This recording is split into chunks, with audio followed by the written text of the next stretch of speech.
Ladies and gentlemen, we are live. Hello, good evening, and welcome to the Sunday night Reef Talk live stream. Turn that off. Hello, everyone. How are you? Come and take a seat, pull up a chair. Plenty of people joining nice and early.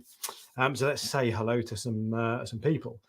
First thing, in fact, uploads by Tom. You are subscriber of the week for an excellent question. So Tom says, just to throw a question out there, what's the one thing you wish you could automate on your tank that isn't already automated, or the current solutions don't do a good enough job or are too expensive? That is an excellent question, and I'm going to come back to that. There's a couple of things of kind of newish pieces of equipment that we already know about them. They're not absolutely brand new, but they're not yet in the public domain. You can't buy them. So I want to talk about those first, and then we'll come on to this because that's a really good question. So well done to the first ever Reef Talk subscriber of the week. There's no prize, unfortunately, no cash prize, but you can tell your grandkids. So, you know, something to be proud of. Who else is in the house? We have Anton Tar, hoping for a Cade Aquarium. Mark Cherry, put me in timeout. Yes, so I'll come back onto this in a sec because I did see in the chat that that you've been put in timeout, which I presume is a test. But I'll come back onto that in just a sec. JC Reef as well. Colin Garvey, hello. Beard Meets Reef also wants a Cade Aquarium. UKM 120 is here. One-armed reefer. Bearded Reef again. Tom Brook wearing a Ralph Lauren shirt, showing moral support. If we could get them to sponsor the show, sponsor the channel, that would be amazing. Nikolai Morel, another guy called Alex. What a name. Howdy. Oh yeah, another guy called Alex. That's the same one. That's Tom again. Preet G, K20 Charged Mini, Mark Martin, Wacky Reef, Marek, Matthias, Pompey Reefer, Andy's in the house. God, there's loads of you guys. Right, everybody's in. So, first order of business. If you watched the live stream last week when I talked about Vibrant, you might have seen towards the end some lunatic got in and started talking about all sorts of nonsense, nothing to do with reefing, nothing to do with the channel, nothing to do with fish keeping, some really outrageous comments that slipped through the net. And because I was about half an hour behind and they don't get notified to me, I didn't see it. So there are a few comments that were really quite spiteful and nasty that got through. So there's two things I've done for that. Firstly, it turns out that you need to tell YouTube to block outrageous comments. So I've selected that box. So anything that looks outrageous will get sent to me to check before it gets posted. That YouTube sometimes blocks comments on my main videos for no apparent reason. So if you find that you post a comment on my video and it's not there, it's probably because YouTube's blocked it. So this might mean that you post a normal comment and YouTube thinks it's offensive, so it puts it up for me to block it. But we'll get around that, and I don't think it'll be too crazy. The second thing is the second layer of protection, and really this is the front line, is we have two new mods in the house, one of whom is right here, and I've seen the other one as well, Jamie Q. And we also have Les, who I did see. There he is, Les. How you doing? Just a test indeed. So Les and Jamie Q have very kindly volunteered to be mods. So a massive thank you to you guys. Really appreciate that. And that will be the first line of defense to stop anything crazy going on. Although you can be as abusive as you like within reason. It's just, as in, you can have a pop at me, that's fine. You can criticize me, that's cool. It's just the absolutely outrageous stuff that we want to stop. So loads more people in the house, which is all good. Uploads by Tom is 21, so happy birthday for tomorrow. No grandkids yet, but I'll let them know I was a Reef Talk subscriber. Yeah, there we go. And no, by then I'll be basically Prime Minister. So be a hell of a story. So two things that I wanted to talk about. Firstly, today there was a video. In fact, winding back, I don't know, a month or so ago, Red Sea released a video showing their new product that was coming, which is the Reef Mat, as they call it. So basically, let's bring it up here. Here we go. So it's in fact, let's make that full screen. So it's their filter roller, automatic filter roller to replace filter socks, essentially. 1 second. And now they've released a video. This video came out, I think, this week, showing you how to install it. Now, I made a quick video giving you my thoughts on it when it first came out, but now I've seen this, I've got a couple of kind of updated things that I wanted to talk to you about. So we're going to start with that. First thing first, This is the larger of the two. There are two sizes. I think a 1200 and a 500, something like that they're called. Presumably that relates to gallons per hour or liters per hour, but I don't know. Anyway, this is the larger of the two and is enormous. It's absolutely huge. And so the smaller one is obviously, I don't know, 20% smaller. It's not actually that much smaller, to be fair. So they're pretty big is the first thing that came to mind. But the other thing that I wanted to talk about, let's just bring this back up and I'll get onto the right point of the video, because one of the big selling points in the first video that you might have seen was that it's got an easy change filter roll system. And I think that's fantastic, because the current crop of filter rollers, or certainly the two that I have, the Clarity and the what's the other one, the X filter, are a bit fiddly to replace the rolls. But if I show you this, we'll walk through it and I'll show you what I think of it, because I'm not sure it's quite so easy as I first thought. So this part of the video is about 3 minutes long, but I'll just kind of talk you through as we go. So enormous great thing. The first problem is that this is everything here is shown, by the way, is shown as outside of a sump. And obviously for a video demonstration, it has to be outside of the sump. You couldn't have someone reaching in a cabinet and all you'd see is elbows and someone's back. So they had to do it that way. But I think this looks like a lot more faff. Bearing in mind this is going to be in sump and you're going to have to be kind of putting your arms in here and all this sort of stuff. So they couldn't do it any other way. But anyway, this is the process then. So you have to take out both of the spools and then you fix the roll onto it. So this guy is now fixing the roll in place, nice and easy. That's fine, no problem. And that screws on. And that's pretty good, because on the existing, let me just pause that for a sec, on the existing filter rollers, in fact, no, that's about as easy. So that is all pretty standard stuff and as easy as the existing ones. So that's fine. I don't really have any problem with that. It does get a little bit more complicated though. For me, the part I hate most about these, about changing the filter roller, is that you have to put your arm in the actual filter roller itself and then move some of the things around and pull little bits out of the way and all this sort of stuff. And it's a faff. You can avoid that by just stapling the new roll onto the end of the old roll. And I was hoping that the Red Sea way of doing it would have got round this problem and made it much easier. But let's fast forward a little bit and we'll see what else goes on. So this is the point. This is the quick release thing. You have to put your hand right in it, twist it, and then pull this thing out. And this is the bit that holds the filter roller in place. Now, I'll pause again there, because the issue I have with that, and by the way, I'm nitpicking here. It still looks like a good bit of kit. I'm still considering buying one, but I just wanted to pick up on this quick release, easy change thing. So I am nitpicking a little bit, but the thing I don't like most about the changing filter rolls is having to put your hand right inside and pull all the guts out. If you can avoid that, which you can do on the Clarity by stapling the new roll onto the old roll, and the same for the X filter, so much the better. And the reason I hate it is because cabinets are cramped places. So you've really got to kind of creep in like a little hobbit and put your arms in, and there's not really an awful lot of space. And I think that because with this, you have to put your arm right in and go like this and really put your arm down like that. That's going to be just a pain in the backside. And it's not quite as slick as I would have thought. But we'll whiz on a little bit and let's speed him up a little bit, shall we? Because he's going nice and slow to demonstrate it properly. So you put the other end of the roll through a little twisty grip thing here. So it goes through, let's pause it there, goes through the middle of the turning spool, which is great.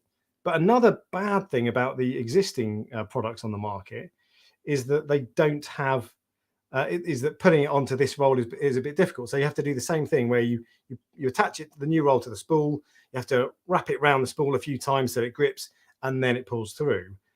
What's it called? The DD one, the Clarity, does have a little clip, a little clamp that holds it in place, but it's not very good.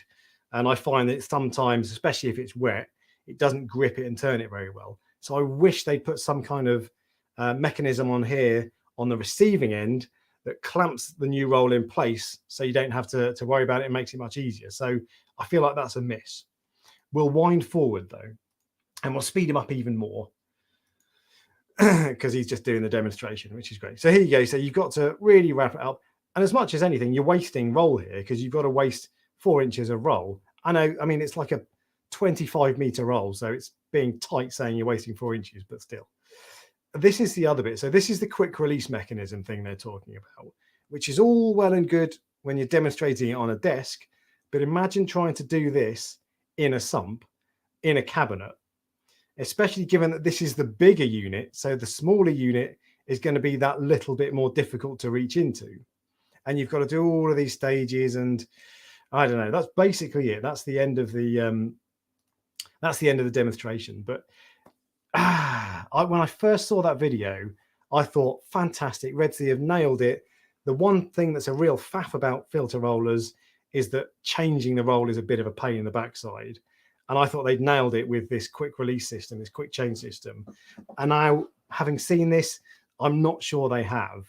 And I'm not convinced it's much better than the existing ways. You also have to, I like the fact that you can just staple on a new one to the old one with the existing Clarity and X filter.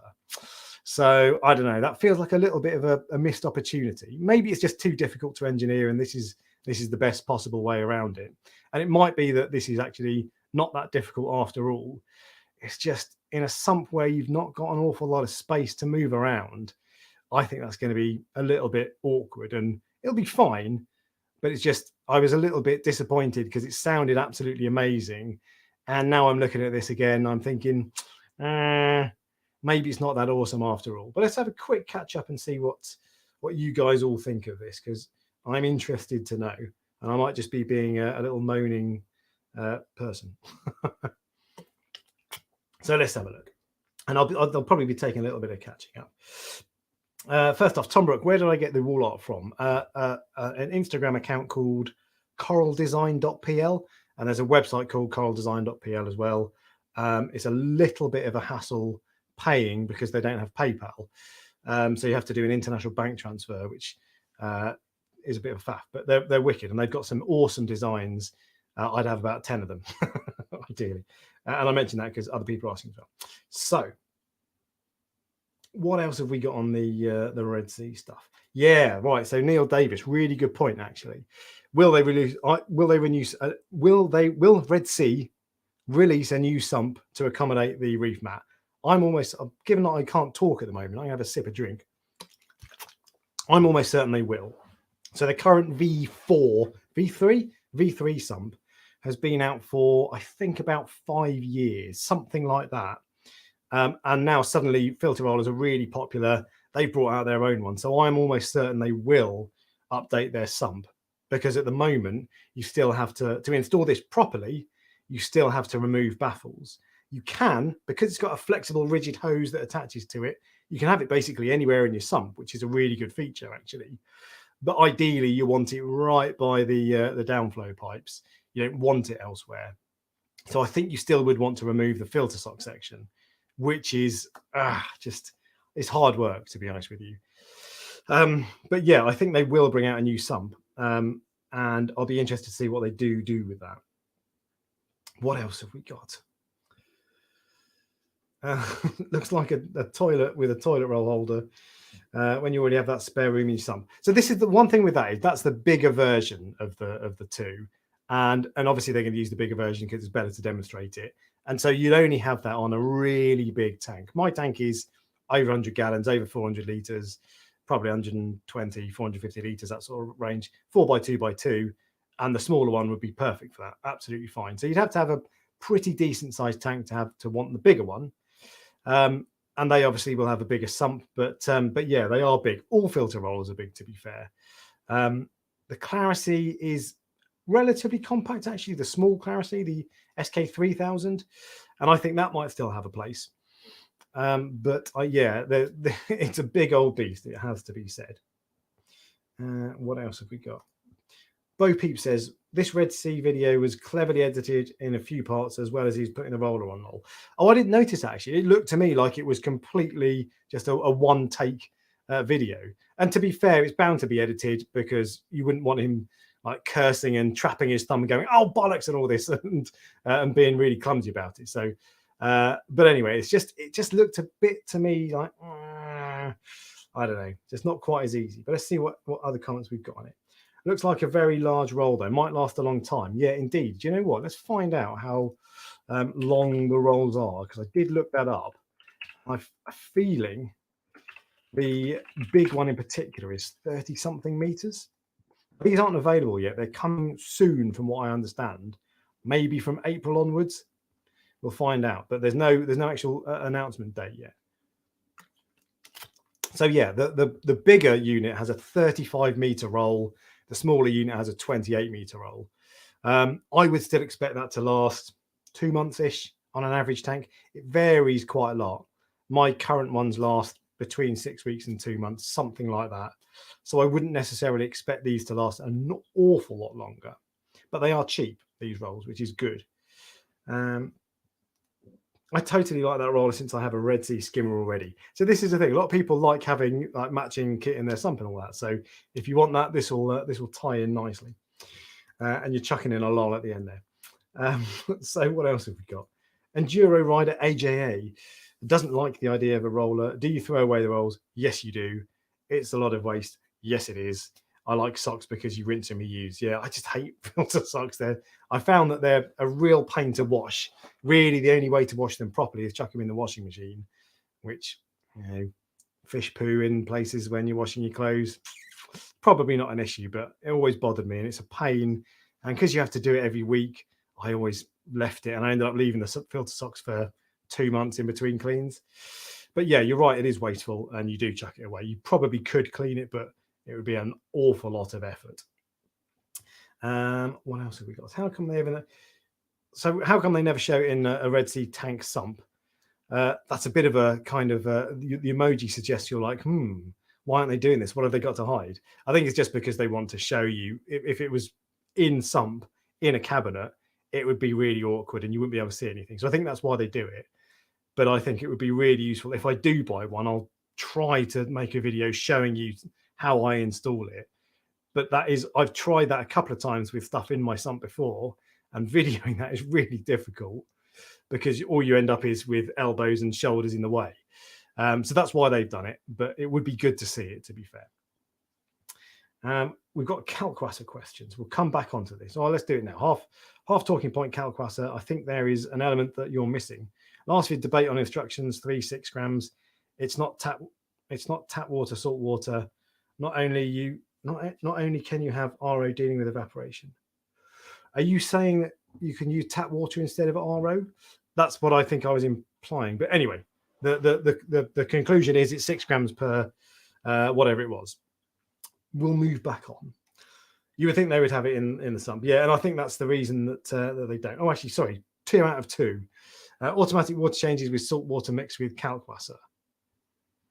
Calc might get the hobby even further with this approach. I don't know why you do salt water changes with Calcwasser mixed in with salt water.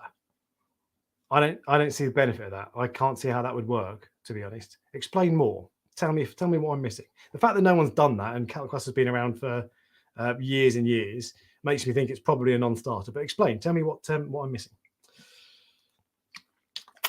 Chris Allen, Lancashire Reef. Can you not staple the end of a new roll to the tail of the old one and pull it through?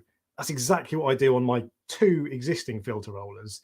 And I think if I were to get the Red Sea one, I think it's probably what I would end up doing too. I just think that's the easiest way. So it'd be good if there was some kind of crimping tool they could get that makes that easy and puts the 2 together, because that's what I do at the moment. Attach the new one to the old one, let the machine pull it through one roll, take the old one off, cut it off and throw it away. So I think that is probably the best way to do it.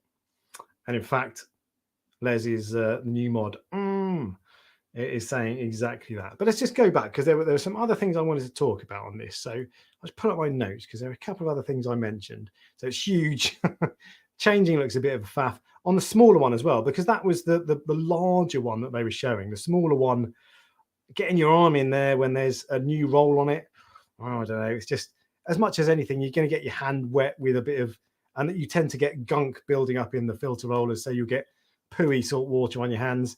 I know I'm being a bit of a wimp with that sort of thing. It's no big deal, and you can get a towel, but it's just all a bit of a faff, and I feel like it could have been done a little bit better.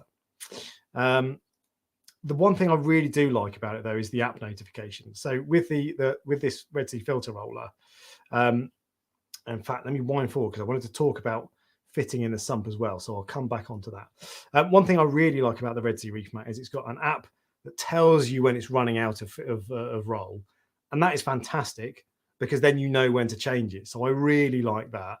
And even if that was all it did was tell me, you know, the day or the day before it needs changing, I'd be happy with that. But it's a kind of a constant monitoring thing. But I do quite like that, to be fair. And Tombrook, that's going to be too big for the majority of their tanks, given the fact that most will run a skimmer, at least one reactor. I think it will fit actually in the filter sock section if you cut out the filter sock section. And bear in mind, again, that's the one they're showing is the bigger one. So the smaller one, which most people will use, I think will be a little bit better. Well, obviously because it's smaller. I did say on the video I did, because I made a video about this at the time, you may or may not have seen, just giving my thoughts. And I do think that it would be great if they could make an even smaller one for like the Red Sea Reefer 170 and those tanks that size, because on those tanks and the Reefer 250, sump space is at a premium, really is. On a 4-foot sump, 4-foot tank, the sump space isn't too bad, but on the smaller ones, it's really tight. So I'd like them to bring out a smaller one, but they've not even released this for sale yet. So we'll give them a bit of time to work things out and get going. But yeah, the big one is going to be huge. The smaller one won't be too bad, and I think a kind of a 3-foot tank might still be okay. But if you've got not much space, so on my little 2-foot cube nano tank water box, I've got a Clarity SK3000. That is quite compact and it's okay, it fits. So if you've got a small tank, I think the Clarity might still be the way to go, purely from a space point of view. And Wacky Reef says it's too big as well, yeah. Aquacare says too much faff. Reef for Sea Forever says too big. Not a lot of people liking that it is big. Again, it's the bigger of the two, but yeah, I think you're probably right. The downside is if it was smaller, it wouldn't be able to handle as much flow. So they're you're stuck between a rock and a hard place when you're making these, but I don't know. Enduro Rider AJA. I'll stick with filter socks personally, just get an extra set so you can swap them out. Yeah, I tried that personally. It's just a personal preference thing, I guess. I just really hate that kind of regular maintenance. Let's go on. When are you dropping some merch, says Emil Varga. I thought about it in the past. If I was going to do it, I'd want to do it properly. And at the moment, I think it would look a bit cheap and tacky because I'd be the one designing it. So I don't know. Not at the moment. I'd like to do some at some point, but not right now. When I've got a bit, if I could get someone to do it and do it well, I would. But I tend to find, I looked into it before with like t-shirts and mugs and stickers and that, and they're so expensive. The companies that produce them charge an absolute fortune. So if I were to charge, say for the sake of argument, if I were to do mugs, they'd be about 10 quid. And that's with like £1 profit coming to me and £9 going to them. So 10 quid for a mug, I wouldn't pay that personally. But yeah, at some point in the future. Filter cups with floss, says Bo Peep. Yeah, and that's probably the easiest way. I would prefer that to filter socks because at least you can just whip out and bin it. One-Armed Reefer saw my first vid, and I saw the first vid, and you was going to get one as an upgrade from my feeling. Had classes before that, but after the new vid coming out has put me off. So it put you off. Interesting. This new video hasn't put me off. I still think it looks really good and better than both of my filter rollers, particularly because of the app. But it's just made me think, oh, that quick change thing, maybe it's not quite as good as it looks. But I'll tell you what, let's wind on. I'll come back to the comments in a sec. But let me show you the other issue that I had with this. So full screen, please, Red Sea. Here we go. So this is the thing going in the sump. Right, pause it there. Fine. So this is, I said pause. So this is the filter roller in the actual sump, and you'll have to use your imagination a little bit because it's obviously not in a sump. But the issue I've got with this is, so this is normally going to go in a filter sock section. So the filter sock sections are pretty tight spaces. You don't have much space on the Red Sea V3 sump.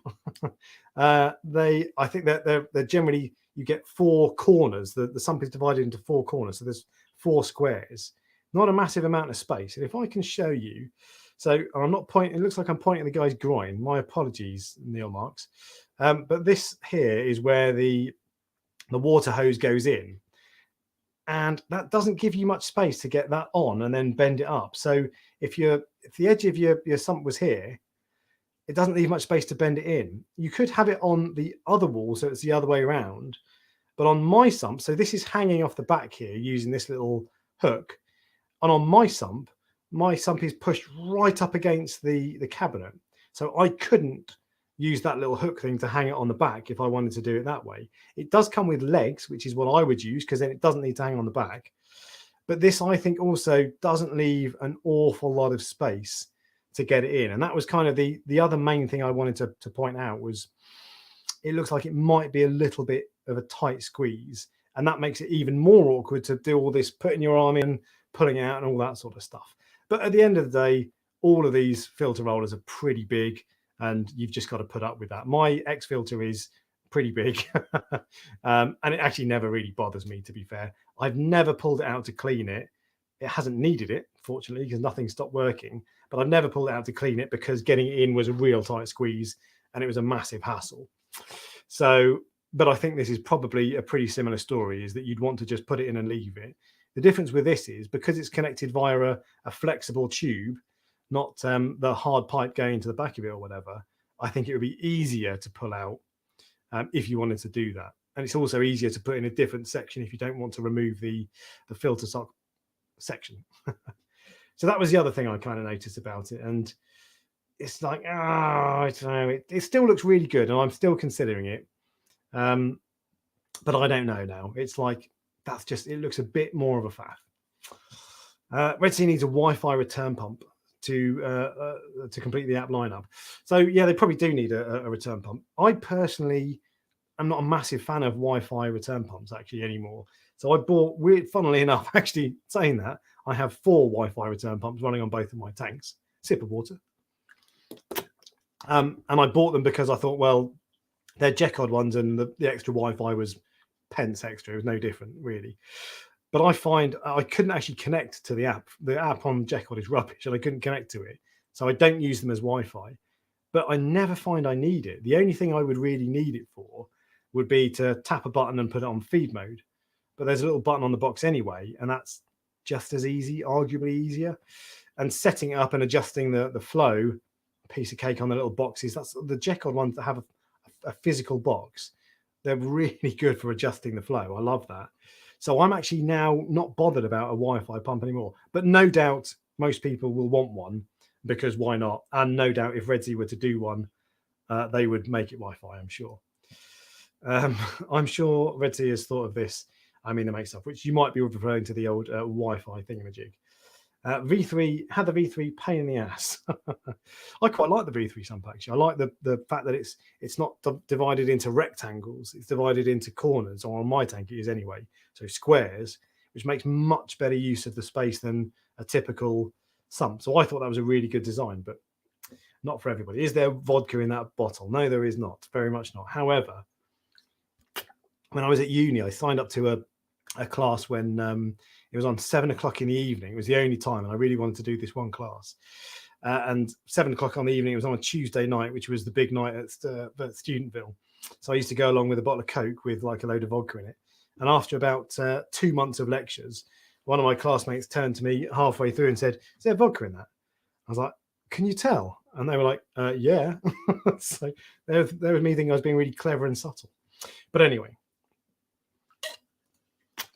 Reef for Sea Forever is going to wait for the new revision after this one. You'll be waiting a while, I suspect. But yeah, that's one thing with any company all reefing companies, and frankly, any company in the world with any product, the first version of any product is always that way, isn't it? It's the price you pay for being a kind of an early adopter, if that's the right way of putting it. So maybe V2 will be a bit better. But to be fair, I think this looks good, and the benefit of this, Red Sea have had their time to make this, and they've made a few changes that I think do make it better than the other products on the market. So this is kind of, you could see this as like a second generation of the, or maybe even a third generation of the filter rollers, and I do think it moves the game a lot. Bo Peep, apparently the Red Sea return pump is in the making. Ooh, you heard it here first. Yeah, I'm quite sure. Do you know anything about the features of the filter in the app? So the app tells you how much roll you're using, so you can check in every day and see how much it's gone through. And it also tells you when it's running out. I think that's it. From memory, from when I did the video before, I think those are the only things it tells you. I'm not sure you'd need much more, but I think those are the only things that it tells you. But I'm not completely sure. I could be wrong. I don't really personally. I had a Red Sea Reefled 90, and I wasn't really a fan of the app. I found it a little bit clunky, a little bit buggy as well. So I'm not a huge fan of it. But that being said, if it's just for checking in and getting notifications, it's fine. It doesn't need to be an amazing app. So just taking out my socks, ready for Triton. Ooh, Triton Method. You're going to stick with your Clarity SK5000. And again, not an awful lot wrong with the Clarity, to be fair. One thing with that is, I'm pretty sure you can't turn the alarm off. Can you turn the alarm off? Let me know, because mine keeps going off in the middle of the bloody night, and it does my nut in. And it just means that it hasn't turned for 24 hours, and I'm fine with that. I don't care. Just give me a little flash instead of a beep, but it beeps, and it always beeps at like 3 in the morning, and then my missus is poking me, going, "Alex, turn the thing off, turn the noise off." So yeah, and that's a good thing with the app on the Red Sea one, is that it just pops up a little notification, so it doesn't wake you up at 3 in the morning. I commented on the Red Sea video regarding a V4 sump. Reading between the lines, there will be a V4 sump and also a DC return pump coming. I bet that's what Bo Peep's talking about as well. I'm ordering an XL300 this week and was hoping for a V4 sump. Yeah, so it sounds like it's a way off yet. The XL300, I think, is an awesome tank. I think it's an excellent choice. That's one of my favorites of the smaller Red Sea tanks. I love the extra front to back width. I think they're really cool. And Tom makes the point, the more hassle anything is in this hobby, the less chance you will do it. I don't think this the Red Sea Reef Mat is too much hassle to make me not do it, but yeah, that's the point. And that's exactly why I don't like filter socks, because I'm so lazy and I don't need much to put me off. Wasn't the Clarity just modified to version 2? I think it was version 3. So I bought version 2, I don't know, 6 months, probably a year ago, in fact, now.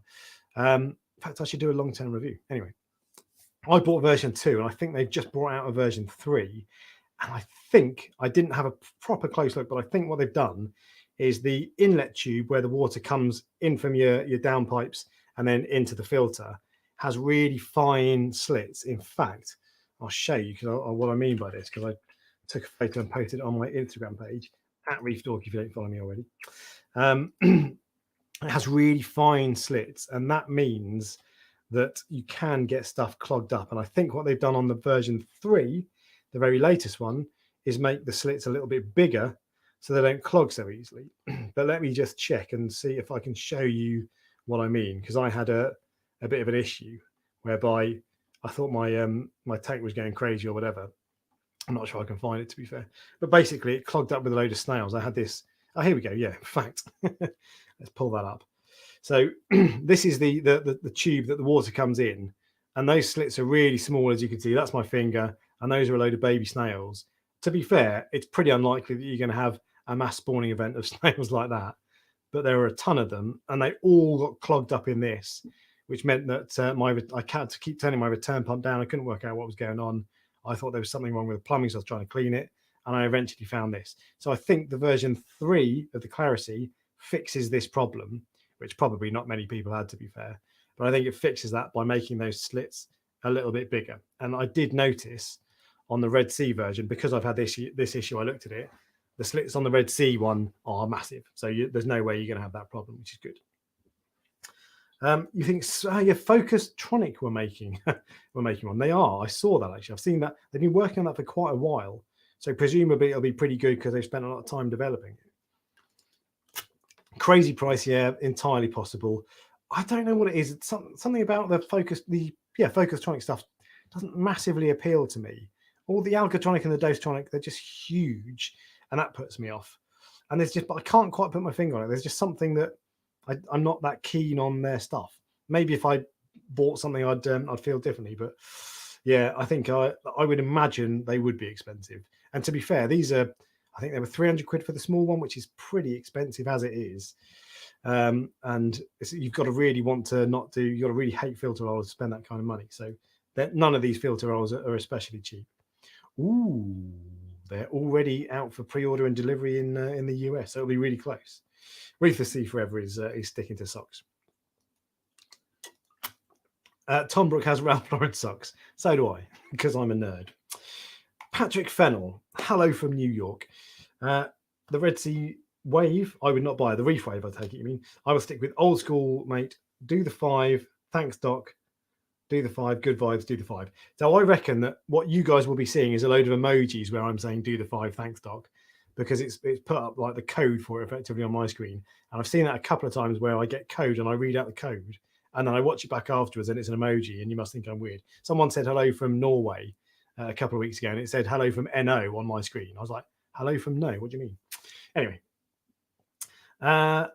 you got rid of filter socks for and chuck away floss, yeah, which is probably the easiest and very cheap, as you mentioned, very cheap way of doing it. But that was it. That was basically all I had to say on the filter, the Red Sea Reef Mat. I still think it looks really good. The app looks fantastic, and the notifications are really cool. When I say the app looks fantastic, I mean that it gives you notifications. The app itself, I'm not personally a huge fan of. I didn't get on with it, but that was for the light, to be fair. So maybe it's a bit more easy to use. 10 meter extra of roll. Is it really that much? Is enough reason for me to replace my SK 5000? I think as well, I'm right in saying that the small version of the Red Sea has the same or slightly greater capacity than the larger version, the SK 5000 of the Clarity. Now, that's one thing that appeals to me is the price of the filter rolls, because on my X filter, they're about 25 quid, 20 quid, 25 quid. They're a lot. They're very expensive, and it's just a roll. So it feels like a bit of a rip-off. Whereas on the Red Sea ones, they're £10, I think, something like that. They're very cheap. So it wouldn't take me long, although I'd have to spend 300 quid buying it in the first place. It wouldn't take me a massive amount of time to make my money back. Well, I say massive amount of time. It'd take me 2 years probably, but still. Your internet is bad. Excellent. Mine is not, I hope. Red Sea. Most Red Sea V3 sump need modding for it to fit. Correct.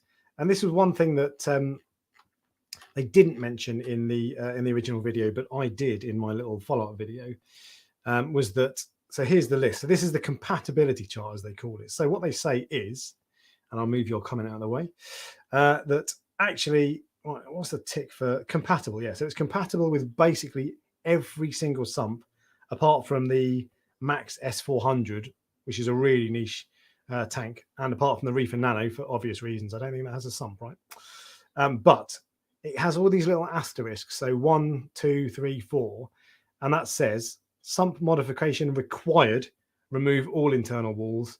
Sump modification required, remove sock holders. Sump modification required, remove sock holders and refugium divider. And then number 4 is sump modification recommended. So 4 is what you want, really, and that means that it's possible not to do it. And there's quite a few with 4, so you don't have to on most of them. But on the smaller tanks, understandably, because the sumps are only small, you must modify it. My reading of that is remove all internal walls.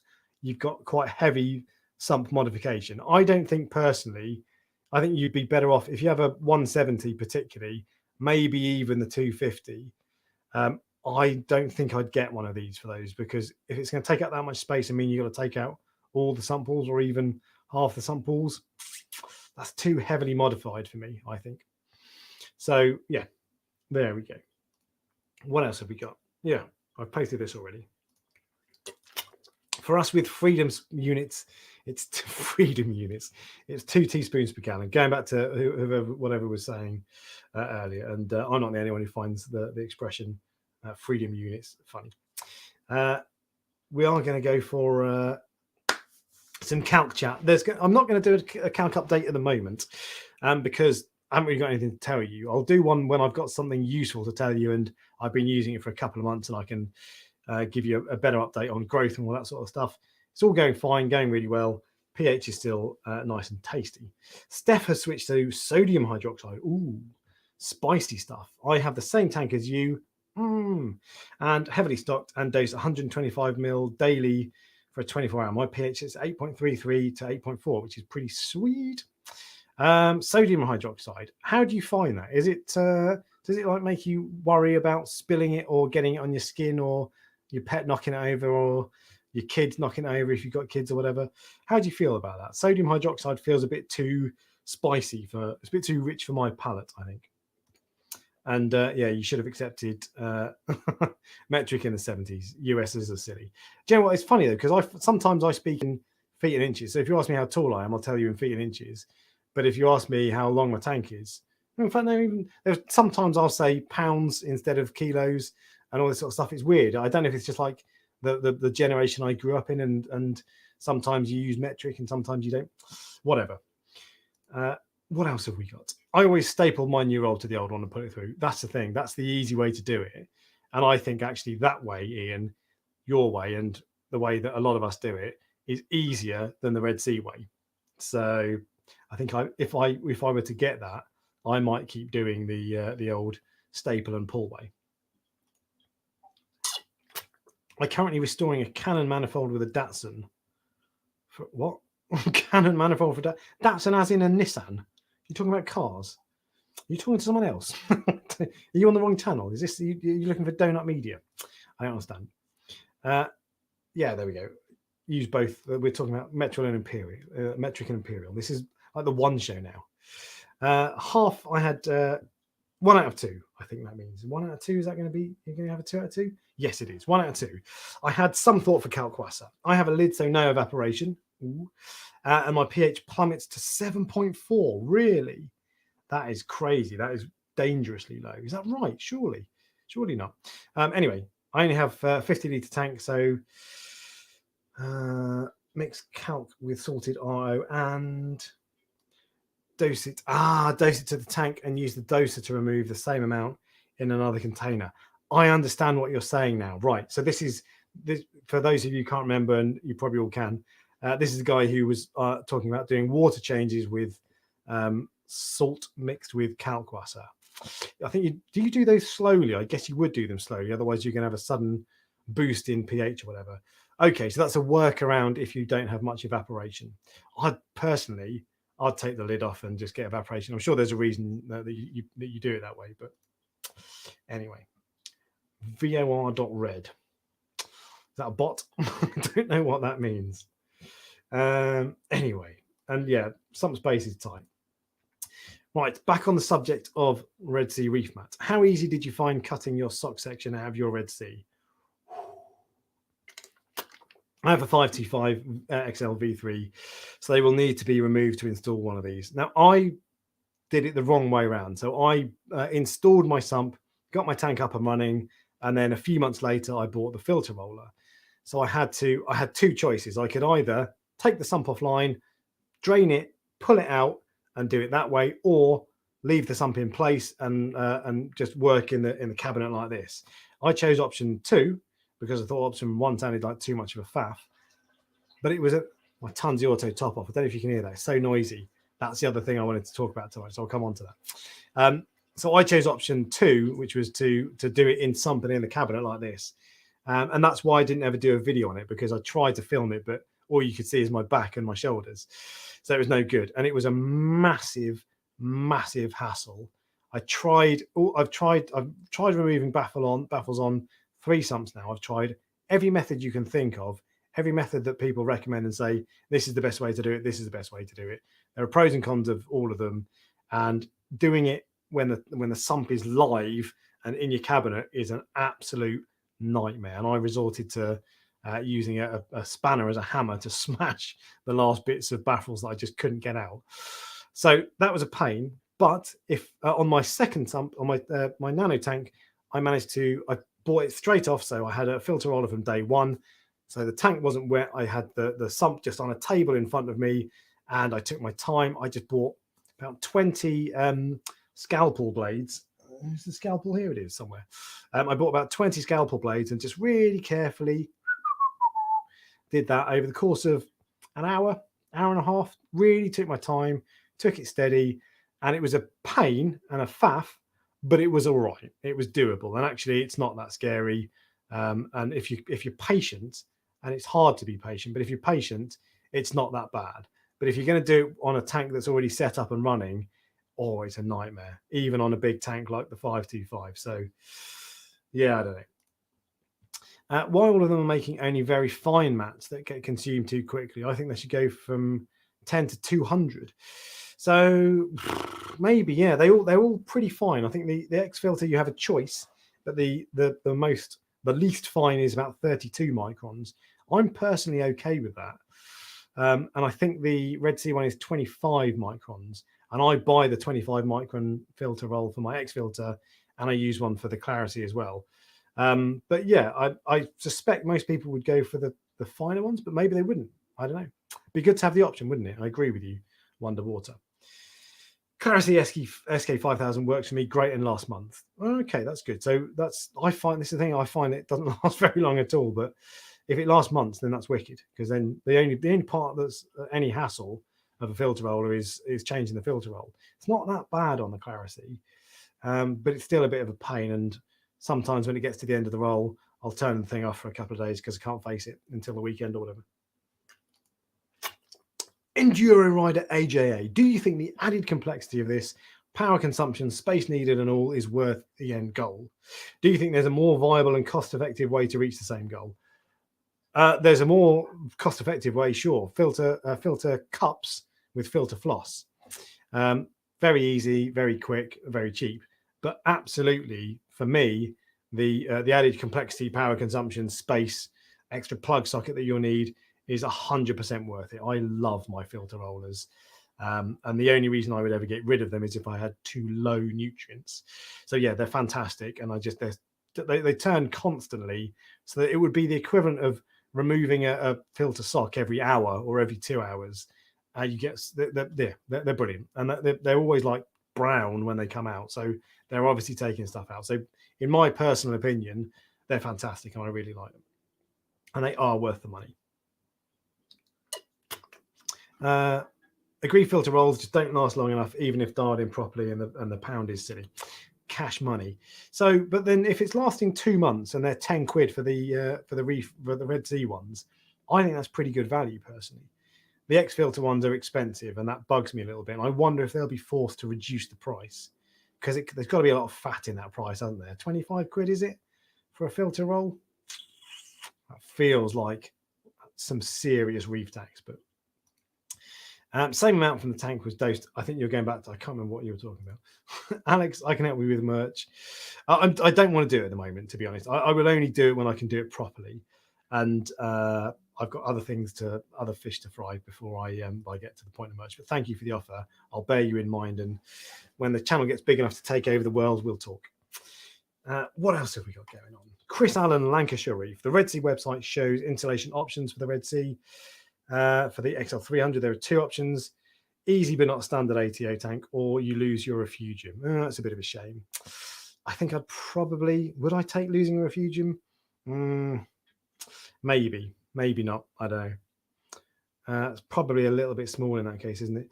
And losing the ATO tank, I hate the ATO tank on the Red Sea Reef. I've binned mine straight away. So personally, I'm cool with that. That's the option I would go. Ricky's Reef, I'll definitely be buying one. However, not looking forward to cutting out the filter socks, cutting the downpipe, and then having to buy an ATO container. Yeah, there you go. Yeah, it's a faff. It surely is a faff, especially if your tank's up and running. But if your tank is up and running, just turn whatever it takes. Turn your sump off, drain it, and pull it all out, because it will make it 1,000 times easier. I regret doing it the other way. Before we carry on the Red Sea Reef Mat chat, I want to show you the other piece of equipment that I want to talk about as well. So this is, and let's just go full screen. So this is, the video is like 5 seconds and then it just pans back out to them talking. But this is the new Tunzi osmolator. Well, this actually specifically is the new pump for the Tunzi osmolator. I'll wind through a little bit, but this is about, that's your lot. We've got about 5 seconds. So all he's doing here is unscrewing the end, but this is the pump. The current pump is a vertical pump that is probably about that big, and it's quite, well, it's really bloody noisy. I have 2 of them, and they make a ridiculous amount of noise, and they should be quieter. This video has given from it's Mr. Saltwater Tank. This is the saltwateraquarium.com. So he's given an update on it. It's coming soon. They're just waiting for some chips because it's got some Wi-Fi capabilities, I think. It might not be the pump that has that. It might be the actual control box, but whatever. They're coming soon. Just chip shortage, world's gone down the toilet, all that sort of stuff. So the things that I liked about this, though, so first off, it's a different shape, which I don't really care about. It means that it won't suck up water right from the very bottom like the old pump did, but I don't think that's a problem for most people. You can break it down for maintenance. So you can unscrew the end, you can unscrew, there's some screws on the end where you can pull out the impeller and all that sort of stuff. So you can give it a proper thorough cleaning, which you can't, I think, is what they're saying on the existing one. I've never tried to. It also has run dry protection. Now, they didn't say what that means, and I hope that's built into the actual pump itself, because the reason I'm getting so excited about the pump is because this is backwards compatible. So you can install this on the existing Tunzi osmolator. So if you've got an osmolator, you can buy this as an upgrade. And it gives you notifications when your ATO, your freshwater reservoir, empties. Now that must be the control box, not the pump. But it will be released soon. So this has got me excited because I hate the pump on the existing Tunzi osmolator. It is so noisy that it drives me around the bend. And there are sometimes if I wake up in the middle of the night, all I hear is coming from downstairs. So it annoys me. But anyway, I'm hoping that's quiet. That was the one thing they didn't say on that video. Other than that, they went into quite a lot of detail and told us about loads of features. And that does make me think, well, if they're not talking about it, they probably haven't made it any quieter. I don't know. I'm hoping that they have made it quieter, but we'll see. I pre-ordered the Reefmat 1200. I'm tired of watching filter socks. I feel your pain.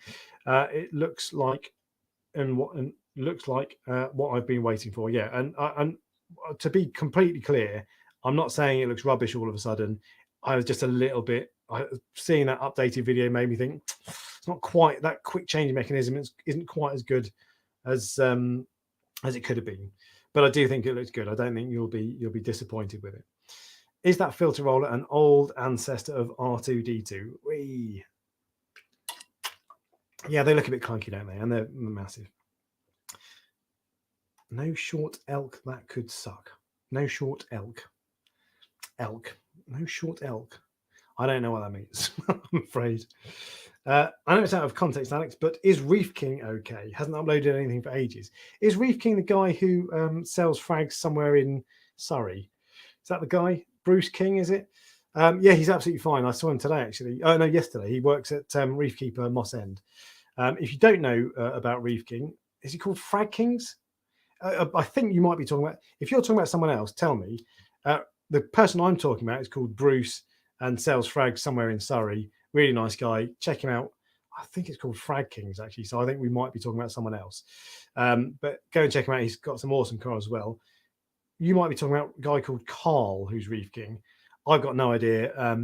I don't know him, to be honest. So I've seen him posting on the other live stream, but I don't know him, so I couldn't tell you. Rudra, there is no question about it. My next tank will have a filter roller. I feel like if you want to keep SPS and reduce nitrates, you need something like a roller to help keep it that low and stable. So I do like, there are benefits of controlling nitrates through a filter roller that I like over a refugium, an algae refugium. But I don't think it's needed as such. I think you can get around it with other ways. I don't think it's essential, but it certainly is. I'm with you. I think it's a good bit of kit. You know, most of the equipment that we get in the hobby, you don't need as such.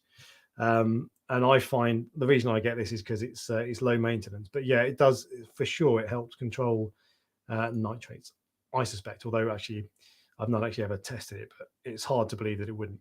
Now it hangs on the front of the sump. You can, I think, you can hang it basically anywhere you want. If you're talking about the Red Sea Reef mat, you can hang it anywhere you want as long as there's space. But I think most people would use the legs because I'm not convinced it's going to be that easy to hang it on the sump just because of sump logistics. So the legs look a good option, to be fair. Tom has a Thieling compact. We'll come on to your question in a sec, Tom. I won't forget. It takes about 5 minutes to unscrew it from the pipe, do a proper change of the roll, and screw it back in. So it seems a lot less complicated than the Red Sea roller. That, to me, what you're describing, I don't like. I don't like the idea of unscrewing it every time. I hate unscrewing any pipe that has water going through it because there's always a risk that you'll rescrew it and won't do it up properly or whatever, and there'll be a leak. So I don't like the sound of that. But maybe it's easier than I'm making out. But yeah, there we go. Same as me, Jebal SLW. The Wi-Fi couldn't connect. Yeah, I think it's because you need, is it 2.4 gigahertz or 5 gigahertz? And I think you need to actually disable one of them. It can't just be that your router accepts both. I think you need to disable one and then connect. But to be honest, it's a return pump. I don't need it to have Wi-Fi functionality, so I gave up. But yeah, it's rubbish. And if you think some of the apps for other manufacturers are bad, see how you get on with the cheapy old Jekyll app. But who cares? They're cheap and they're reliable and they're quiet and they work. So Tuesday, I don't get that. What's that in reference to? What do you think of the Red Sea Reefer 200 XL? Better than the 170. Of the Red Sea range, I don't like the smaller one. So the 250, the 350, and the 450. They're not my cup of tea because they're quite narrow front to back, which makes it difficult to get an aquascape that angles up nice and gently. You have to go angled up quite steep. So I prefer the XL models. All of the XL models I think are much, much better. And I think justify the extra money because they're wider front to back. So 200 XL, I've never really looked into it, to be honest. But the XL Red Sea range are my personal favourites. Does Reefdog, let's have a quick swig. Does Reefdog have both a skimmer and a roller in his main tank? Yes, he does. This feels like norm going forward. All reef tanks will have filter rollers standard. Probably, yeah. We'll get to that point at some point. Will skimmers be obsolete and not necessary? Absolutely not. No way. Nuh-uh. I love skimmers, and although I don't have one on my other tank, I wouldn't run my main tank without a skimmer.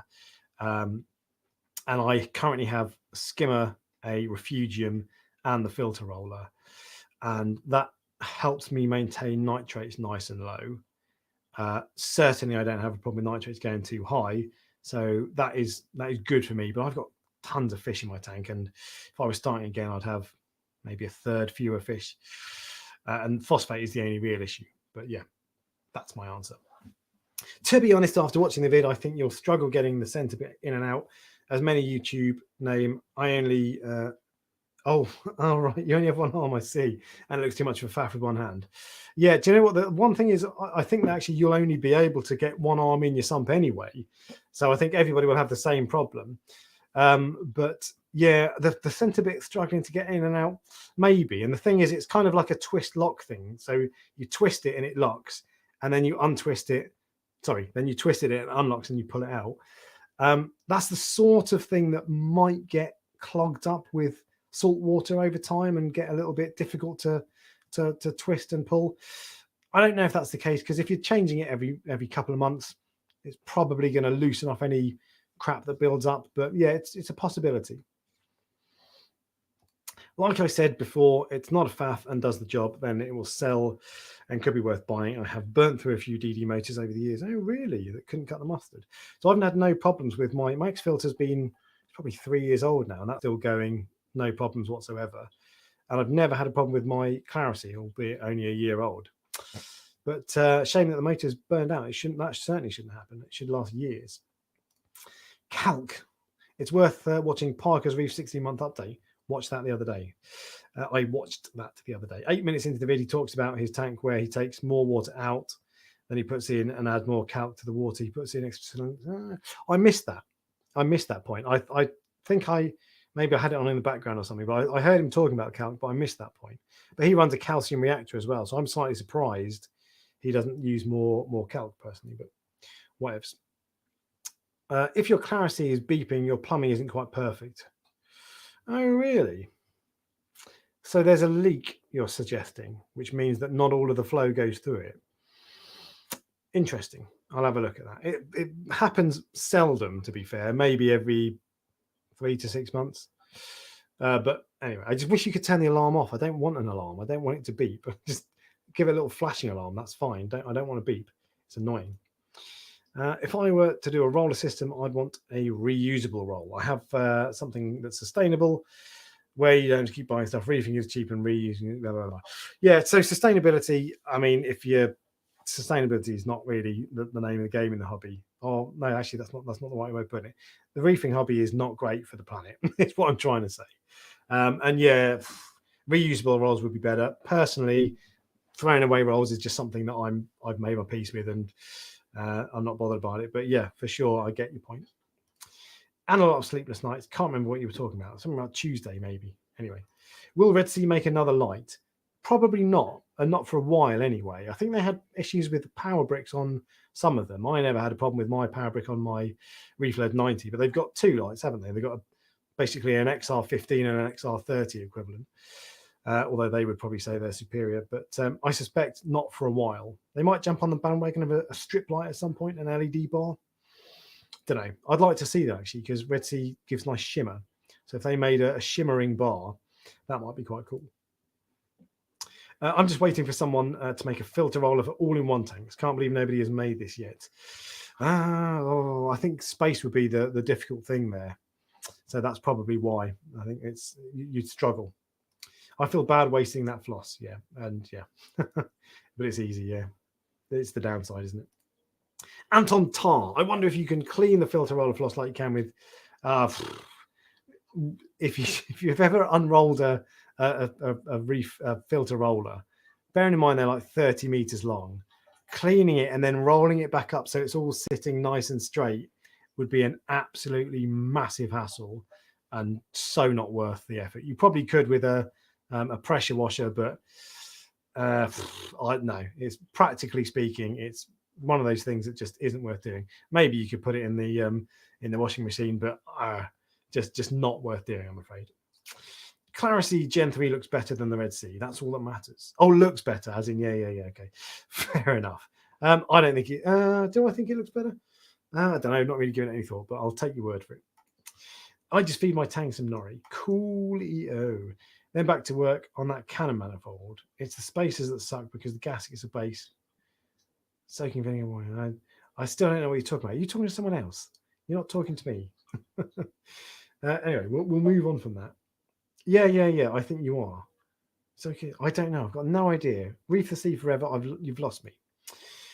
On a side note, do you really think you should have to calibrate all this technology that we pay a load of money for when we wouldn't calibrate a mobile phone? But what are you calibrating a mobile phone for? A mobile phone isn't something that produces that needs to produce a fixed amount of something.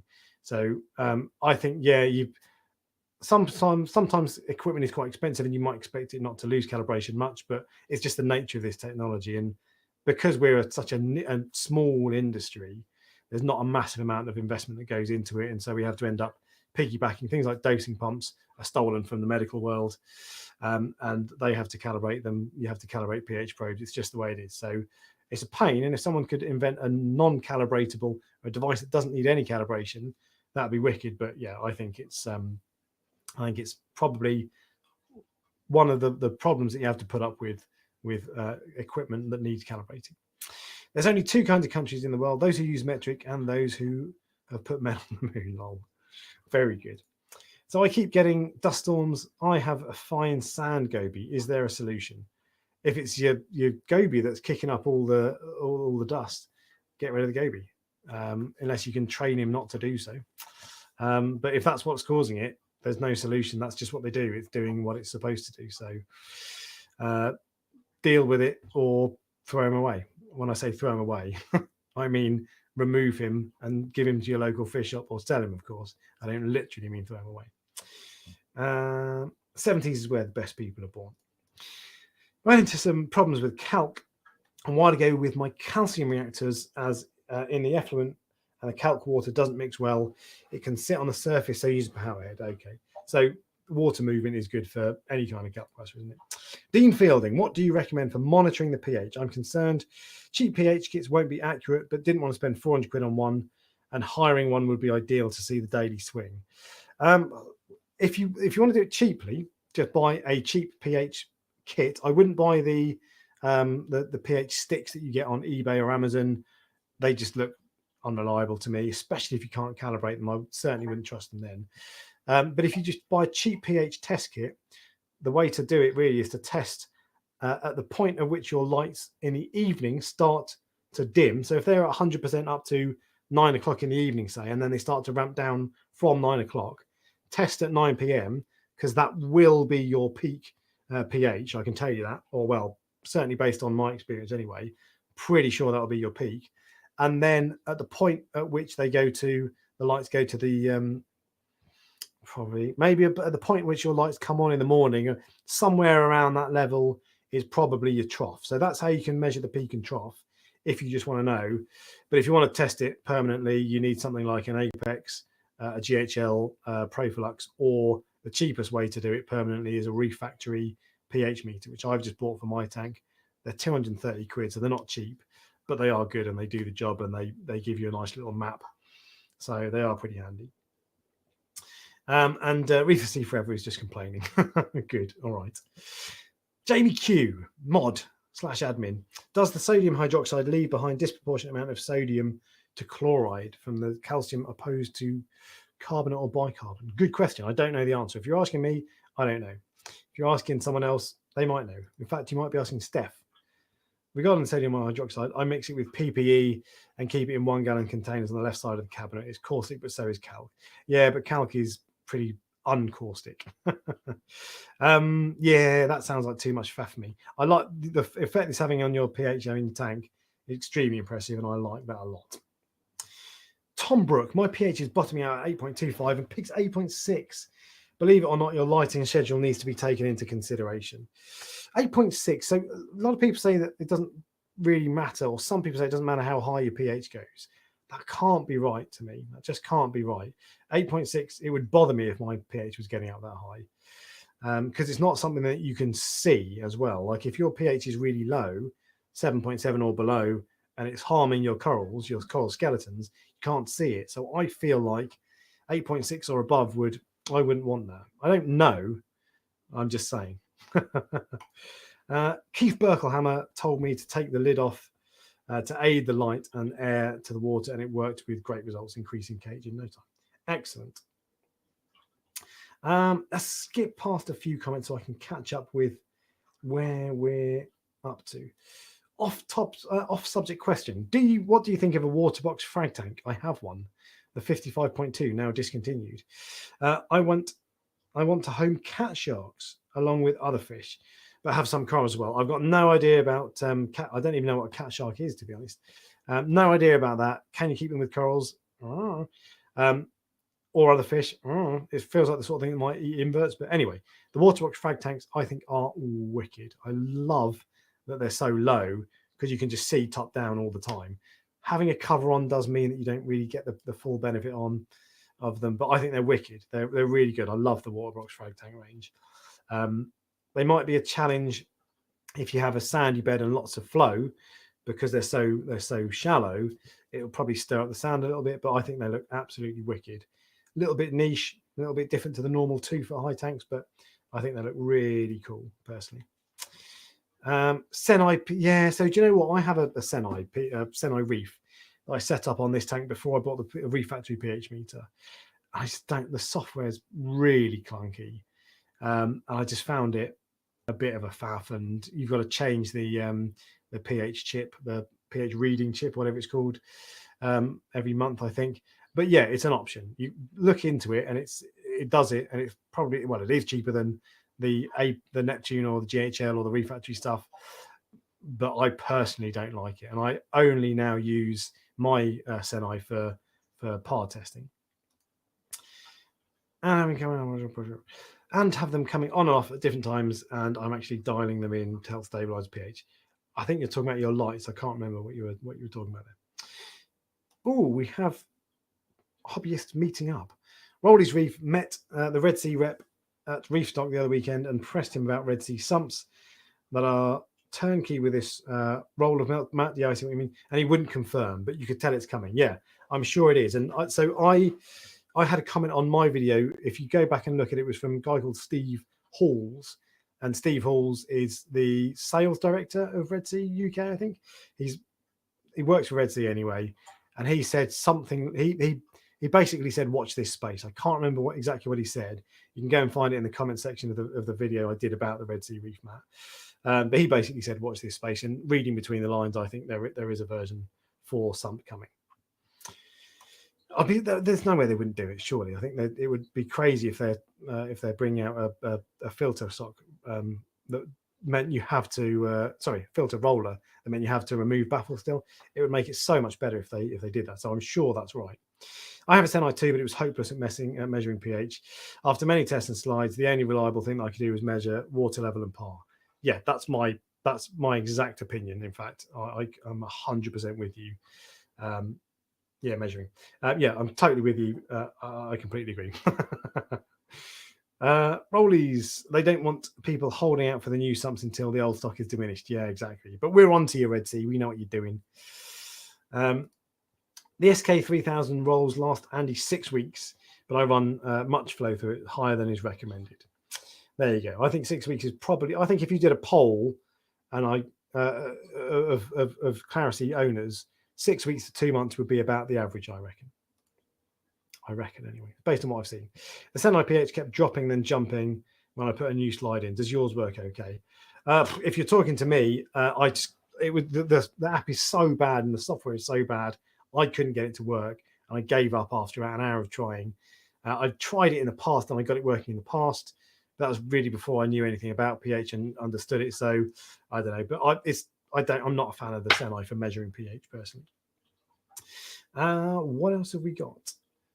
Hope this new Tundi pump is quiet, ridiculously loud. The current ones, I just completely agree, and I can't believe they've been allowed to get away with that for so long. As in, us customers haven't been pushing them to make a quieter one. I did see some people say it's reassuring to have a noisy pump because then they hear it and they know it's working. But if that's what you want, I mean, any pump is going to make some noise, and if that's what you want, have the outlet so it points at the water so it makes a splashing noise. It's a much more pleasant noise than a. So anyway, unless I've missed it, you can test the GHL ion director. It sounds amazing. You can test the GHL ion director if it's good as it's supposed to be. Just not seeing many reviews. I think they've only just come out. So Telegram, if he's still in the chat, has one, and he likes it. He rates it. I think it tests nitrate, calcium, magnesium, sodium, and potassium. Is that right? I think that's what it tests. And of those, the thing with I would like to have that data, but of those, sodium, don't really care. Potassium, yeah, useful, I suppose. Magnesium and calcium, don't really care. Nitrate, yeah, useful. All of it is useful, and I would like to know it. But what I really want, and this goes back to Tom's question, what I really want to automate is nitrate and phosphate. Give me something that tests nitrate and phosphate, and I'm happy. That's it. And actually, there is currently the Mastertronic can do that, but it basically runs a test for you using existing test kits. And I don't like the look of it, and it's enormous. There is a smart tester, I think it's called, from Reef Factory coming that does test nitrate and phosphate. That's it, nothing else. I don't know anything about it apart from it's coming, and from what I understand, it might even be coming soon, i.e. in the next couple of months. And if it's not too big and it works well and tests accurately, that I am all over, because all I care about really is alk, nitrate, and phosphate. And if I could get something that tests all of those three, I would be very happy indeed. So we'll see. Osmolator 2. Is it going out? Looks like the chips are getting more scarce with that last war. Yeah, exactly. So yeah, it's they're waiting for chips. Basically, is what they said on this video. And it was like, well, we'll get it out when we got the chips. So what a pain. But yeah, it should be coming soon. I don't know. If you try to buy, I looked up what they call the Wi-Fi chips for MP10s the other day, and they're out of stock everywhere. So chips are paying for everyone. So the Tunsy one might take a little bit of time to get out anyway. You played with a roller and it's huge. Oh, at the Reef Stock. Yeah, okay. That was presumably the bigger of the two, the 1200, right? The other one doesn't look quite so big, but I checked the measurements, and you can never tell just by numbers on a page. I know you can get an idea, but seeing it makes a big difference. And the smaller one didn't look that much smaller, to be fair. So I wonder if it will look quite big in the flesh. Clearwater Scrubber. Yes. Oh, from the US. You got it from the US. I was about to say you must be based in the States. There are no real algae scrubbers like commercially available, readily made. You can go into a shop and buy algae scrubbers in the UK. The Clearwater ones look wicked. I think it's a shame they don't import them over here. How much was it though? I've got a fee, and it depends on what size, I guess, but they're expensive. is my impression of scrubbers. Other Alex says, "What do you think of the new TMC return pump?" So I personally don't. I don't like TMC dry goods. I think that what they tend to do is that they rebadge other products. So if you look at their lights, go and find a company called Z-Light, and you will find the exact same product from TMC. So they just rebadge it and charge a bit of a markup. I don't know if it's the same thing with return pumps, but I suspect it is. I've seen a couple of glimpses of it, and it looks slick. It looks cool, but I've never been a fan of TMC dry goods. So I personally wouldn't buy it, and I prefer Jecod because Jecod's been around for years and has a pretty good reputation, actually, despite being cheap Chinese. So I would personally always buy Jecod over TMC, and they're probably comparable prices. You have an external ATO, so you don't hear your osmolator. Yeah, I wish I didn't. Personally, I would disassemble the unit every roll change to give it cleaning. Recognize, man, you love a bit of work. That would be a massive faff for me. I love being lazy and minimizing any work I can do. Uploads by Tom, loves his Jebao return pump. Only downside is if you have feed modes manually programmed in via the app, you then can't manually override in using the feed mode on the controller. Okay, fine. Les, mod/admin, thanks, man. I would like a glass cleaner. Yes, that was it. That's what I was going to say. So, uploads by Tom. Your question at the start was, what products would you like to automate that don't exist or aren't very good at the moment and you could improve on? Number one, something that tests nitrate and phosphate, which might be coming soon. And if it tests nitrate and phosphate, I want it to be compact, and ideally I want it to be probe-based, like the Ion Director. But if it's accurate, that doesn't matter quite so much. Number two is absolutely what Les says, an automatic glass cleaner. And that was actually, let me check my notes, because when I saw your question earlier, Tom, and I saw it half an hour before we went on, I made some notes. PO4 NO3 GHL probe. Oh yeah, a couple of other things actually, and glass cleaner. There was something called a robo snail that never took off a while ago, and it was like a little electric thing that would go and scrape your glass off, scrape the algae off your glass, and go back and dock and charge again. But I never had it, but I just always thought, well, there's going to be a few problems with that. One, it doesn't know to stop if it gets sand caught in it. Two, it can only go on one panel of glass because it wouldn't be able to go around the edge like you and I can. It wouldn't be intelligent enough. And three, there would be points that it would miss. It wouldn't be as accurate as you or I. So I think glass cleaning, you can forget anyone ever coming up with anything that's going to clean your glass automatically. I don't know if someone will one day invent something you can paint on glass that is reef safe and stops algae growing. Maybe Vibrant are working on something like that. But yeah, I think you can forget about that. But that would be top of my list. I would love something that cleans the algae for me. The other thing on my notes were, right, and this can be improved on. So I currently have a KH monitor. It's a Reef Factory KH Keeper, and I also have the KH Keeper Plus. They're fine, and I like having the data and all that sort of stuff. But what I would like from these KH monitoring companies, from all of them, is to be able to press a button and say, so on the KH Keeper, you can set it to control your alkalinity to a degree. It's really quite basic programming. The GHL KH Director that I had, I could never figure out how to use it because I'm lazy and I'm stupid and I couldn't be bothered to spend the time and it was complicated. But what I would like is to be able to go into the app on my KH controller of whatever brand it was, say, what alkalinity do you want? And I say, I want it 7.5. And then it can work out how much it needs to dose, what it needs to, when it needs to dose, all these sorts of things, and just keep it at that level. That's probably unrealistic because you'd need it to test every hour, really, to know that. But that's what I would like. I would like something that you can press a button and say, I want my alkalinity to be 7, 8, 9, whatever, and it just does it. So you don't have to work out percentages and increasing and decreasing doses. If that's not possible, which is probably optimistic and would be quite complicated, what I would love, and this, I think I mentioned this in my long-term review of the KH Keeper, and I hope Reef Factory are working on this in particular, what I would love is a KH consumption map, i.e. if it can't program it for me, I would like it to spend 2 or 3 weeks or a month or whatever learning how much liquid I'm dosing, how much my alkalinity increases and decreases by, and then give me a map of how much of the times my alk goes up and down. And then I could, based on that, I could then say, okay, so my alkalinity increases at X point, 10 o'clock PM, whatever, and it decreases at 11 AM. And then I could, based on that, easily add in a dosing schedule that adjusts and says you dose 10% at 1 AM, 20% at 2 AM, all this sort of stuff. If it could create, if any of the alkalinity controllers could create an alkalinity consumption map that would let me program my doser so I get it nice and smooth, that would be fantastic. And that doesn't seem that difficult to me.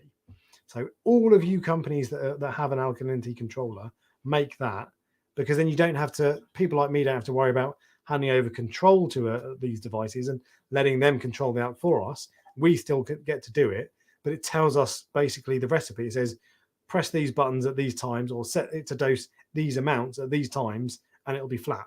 That's what I want. And that is not unrealistic.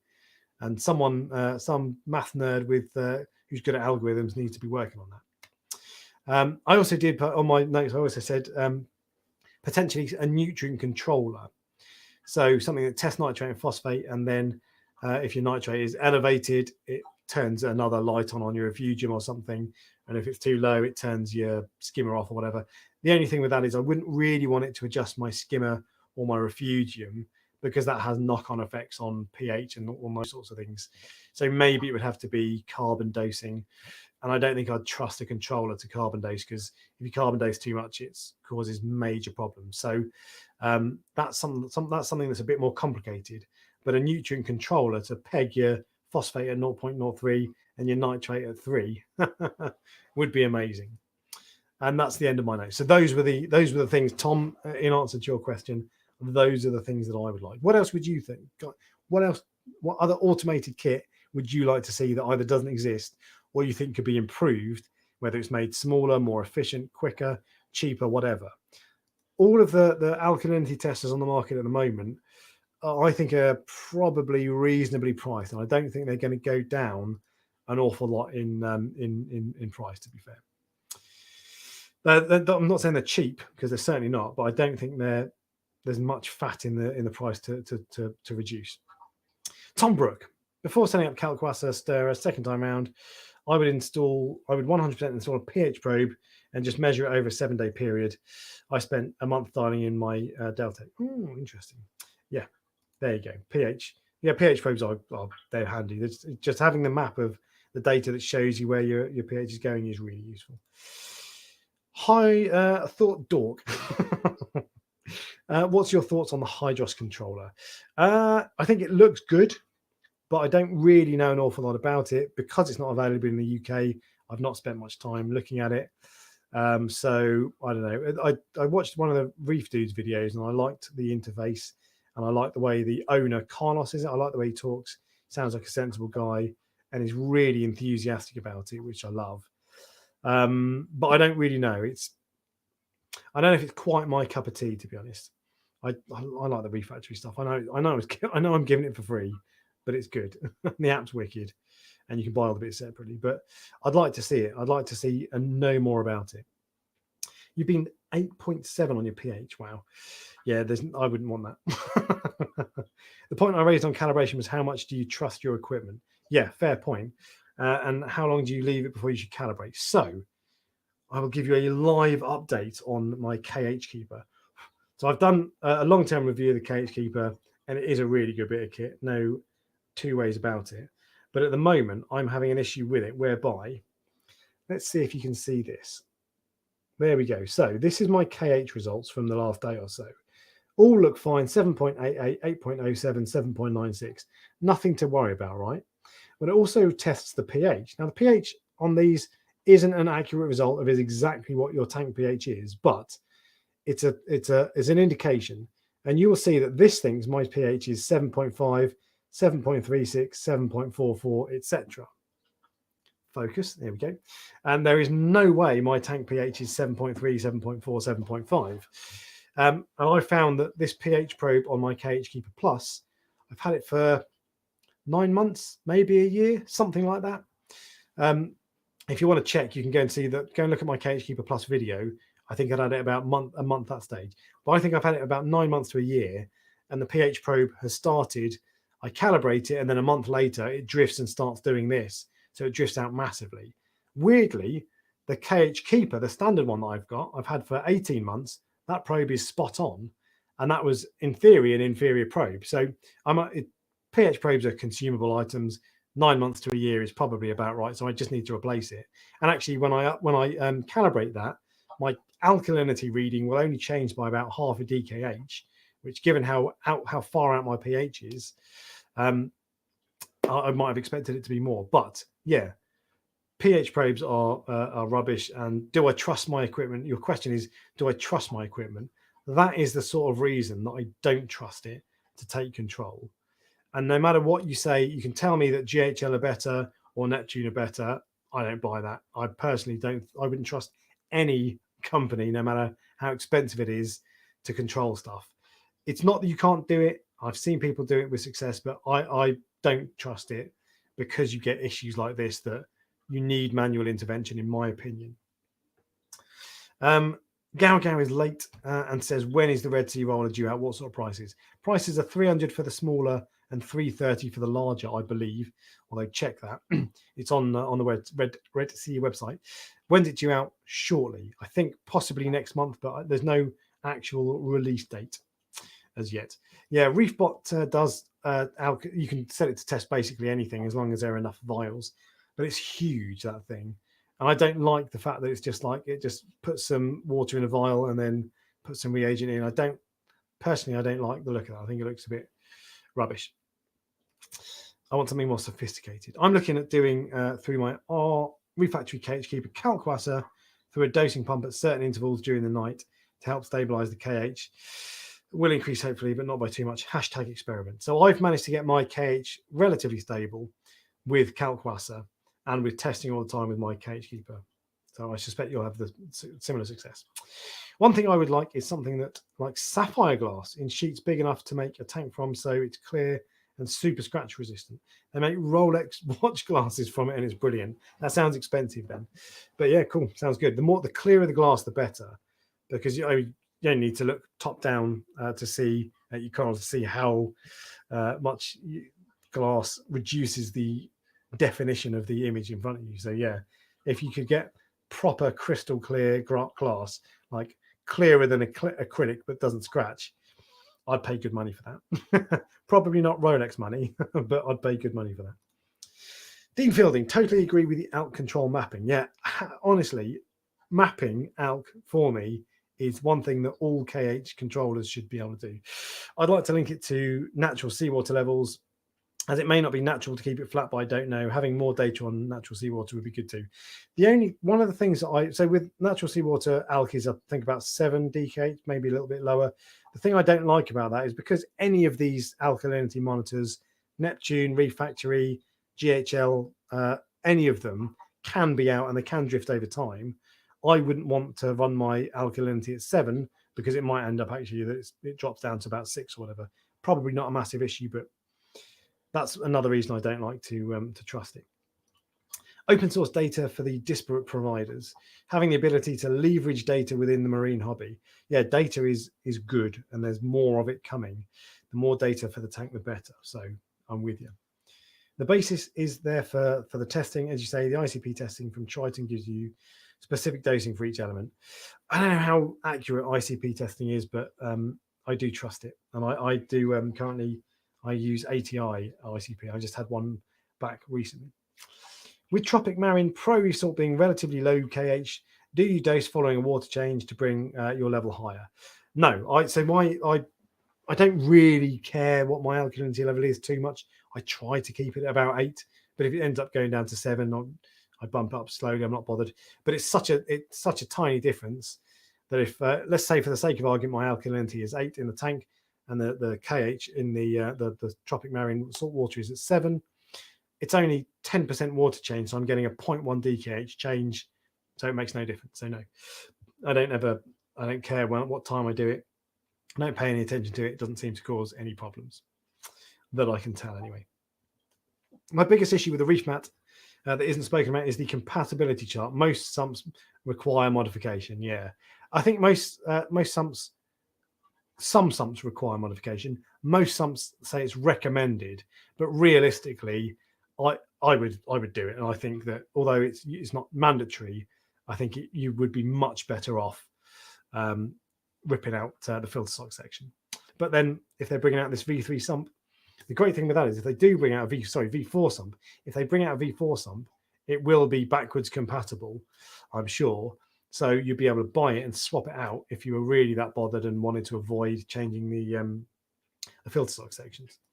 You should never trust your equipment. If you do, you'll fall flat on your face one day because you trust something that will eventually fail. I kind of agree. I think that you can, and although I don't trust it, I think you can, and there'll come a point when it's better. But yeah. Tom Brook, Ian Robber is ribbing me for being on here. Please give him a shout out. Ian has nice corals, so I will always give him a shout out, but only if you give me first dibs on the fancy ones. So yeah. And there he is. Uploads by Tom is back. Subscriber of the week. Thanks for the super detailed answer. Just finished a product design course at uni, so hoping to work on some aquarium project as a project. Like the sound of that, my main man. I've got one comment to get through before we get to a very important question. Ian Rodber, ignore the probe on the KH Keeper, mate. It's not actually designed for monitoring pH, aquarium pH. Absolutely, completely agree. As it is, it tests in the beaker, not the aquarium. Completely agree. And actually, Reef Factory didn't want to add if you looked on the Reef Factory family group on Facebook, they didn't want to add the functionality for the KH Keeper to tell you what your pH is, because it has to pull water through a tube and then drip it into a beaker. So it's not going to be accurate. But everybody was adamant that they wanted it. I don't look at that for reference. I've got a pH meter anyway. I look at that as a rough guide when it's calibrated. But the issue with it drifting out so much is that there's no way my KH Keeper pH probe was reading 8.1 and my tank was actually 8.3, that's fine. But if it's reading 7.3 when a month ago it was reading 8.2, 8.1, it just means that the probe needs recalibrating.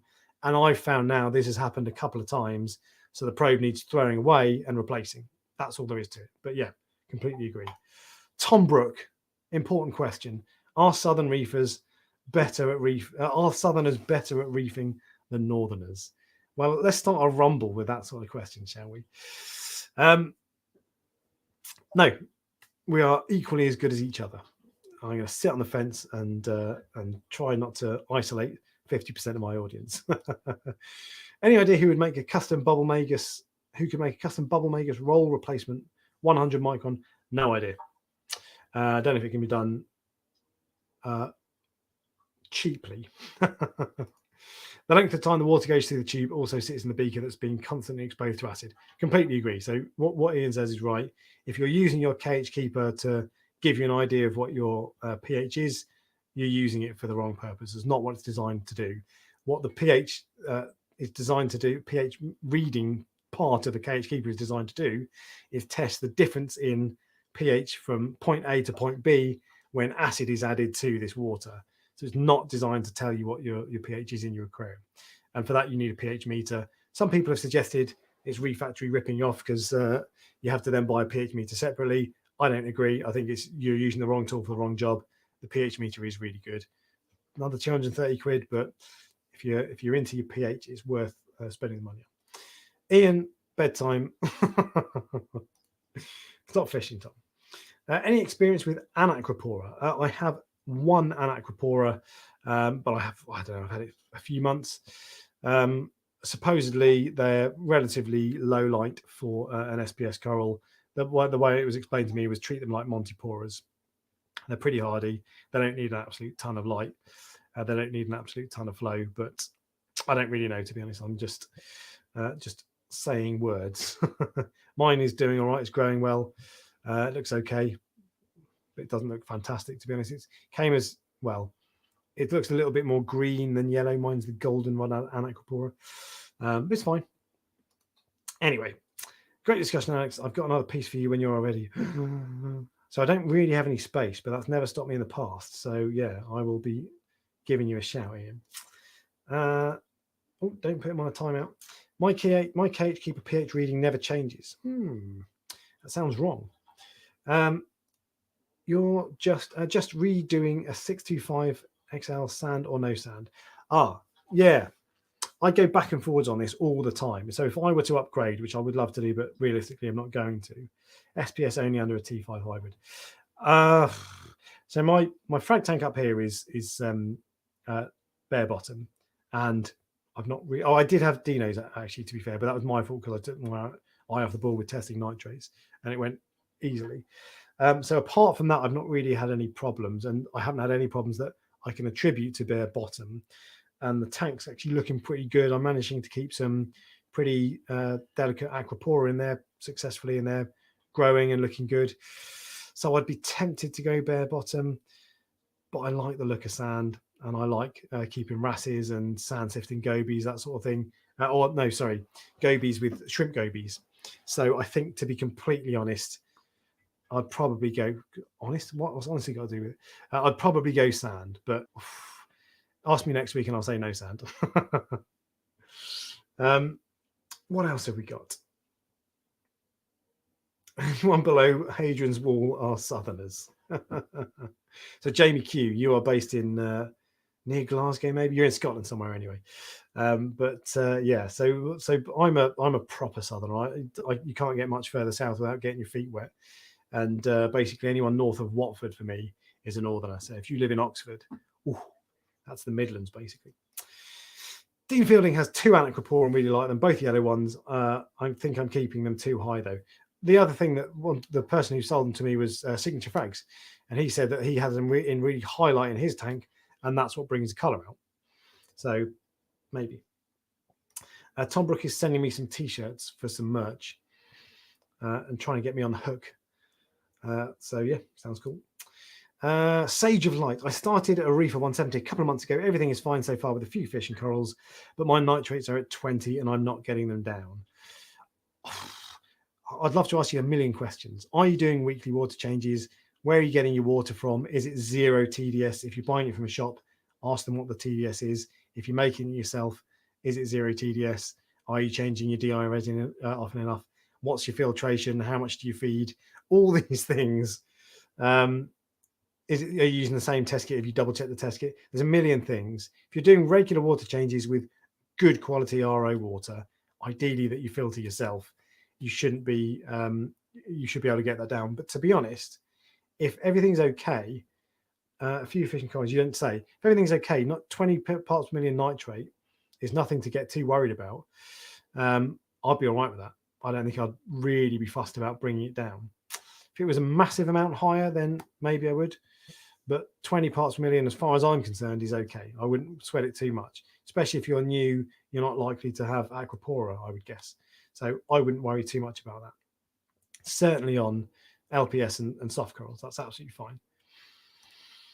Tempted on a UV and sand this time. Yeah, okay. It's a real 50-50. There are pros and cons of both, and I can't give you an answer of what I do.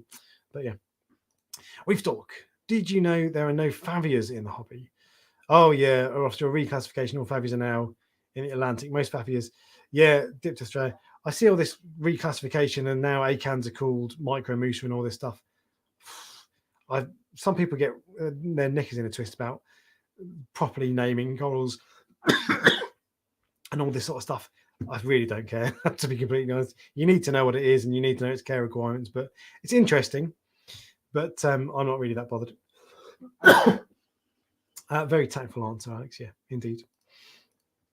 I need to go now. Super late here in Sweden. Hello in Sweden. Good night or good morning to everybody. Good night, and we're going to wrap up soon as well. Actually, in fact, to be fair, because we're getting to the end of the comments for at least. Tom Rook, how long does everyone say a good lighting period is? 12 hours. On at 10 in the morning, off at 12, off at 10 at night. That's it. This is one of the things that you can overthink, and in my opinion, 12 hours. That's it. Bit of a ramp up period, bit of a ramp down. Nice intense period of 6-7 hours where it's 100%. Wouldn't overthink it, to be completely honest.